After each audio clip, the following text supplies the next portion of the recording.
আছেন? ঈদের দিন ঝামেলা আসছিল, অন্য জায়গায় একটুখানি আসছিল অনেক বেশি সমাজের। আজকে নিরিবিলি করা যাইতেছে আর কি, সবাই লোকজন ঈদের দিনে আমাদের সমাজে কোরবানি আসছিল হলো 4টার মতো আছে। ঈদ আসলে পারে আর কি। এমনিতে আপনাকে মানে অনেক জায়গায় মানে রাঁধতে দেখি আমি। আবার পাক শাকের কাজও করি। এমনিতেই আস্তে আস্তে আল্লাহর ইচ্ছা আর কি, আমরা কারো কাছে শিখি না।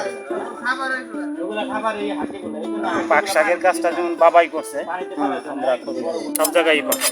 আবার এলাকা তো সব জায়গায়, দুইটার ইউনিয়ন থানা, সিঙ্গার থানা, আমরা সব জায়গায়।